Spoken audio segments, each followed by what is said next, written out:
आहे की आपण आलेल्या पाहुण्यांचं स्वागत करूया। सर्वप्रथम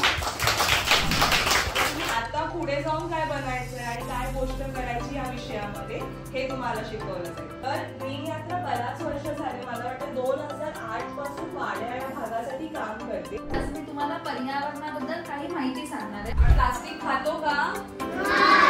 कसं असतं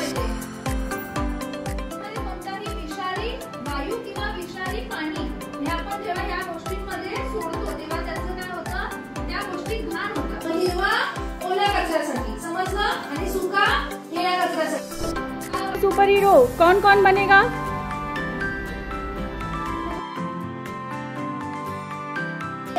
संरक्षण करण्याची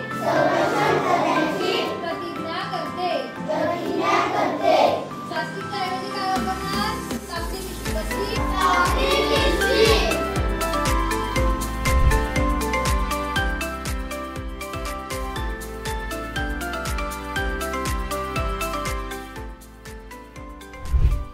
सर्वात पहिल्यांदा आमच्या शाळेकडून आमच्या सर्व विद्यार्थ्यांकडून ग्रीन यात्रा यांचे धन्यवाद बोलते। पृथ्वीला आपण कसे वाचवले पाहिजे, झाडं तोडण्यापेक्षा झाडं लावली पाहिजेत व आपण प्लास्टिक वापरण्यापेक्षा दुसरं आपण टिकाऊ दुसरं काही बनवून परत ते वापरलं पाहिजे।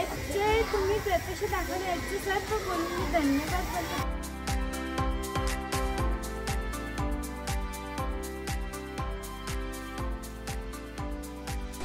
धन्यवाद। माझे नाव ध्रुव संतोष लोहार, मी इयत्ता दुसरी शिकत आहे।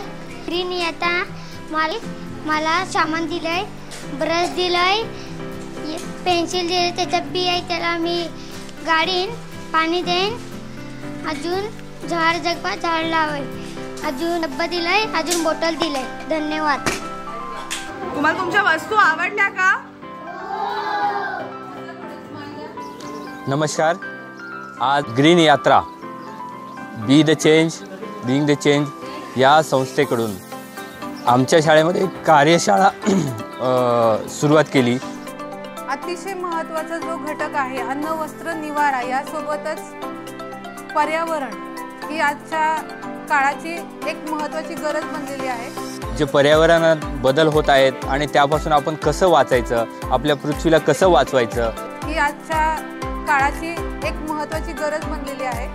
पर्यावरण रक्षण केल्याशिवाय आपण मानवी अस्तित्व या पृथ्वीवर किंवा सजीवांचं अस्तित्व या पृथ्वीवर राहणं अतिशय कठीण आहे। हे त्यांनी सेशनमधून आम्हाला समजावून सांगितलं। मुलांना प्रत्यक्ष व्हिडिओच्या माध्यमातून एक मार्गदर्शन मिळालं, मुलं खूप खुश झाली आणि त्यांनी असा एक संकल्प केला की मी इको सुपर हिरो होणार। तसंच मुलांना ज्या इको फ्रेंडली वस्तू आहेत म्हणजे धातूच्या वस्तू त्यांचं वापराचं साठी ते साहित्यसुद्धा त्यांनी भेट दिलेलं आहे। तर मी ग्रीन यात्रा यांचा खूप खूप ऋणी आहे। धन्यवाद।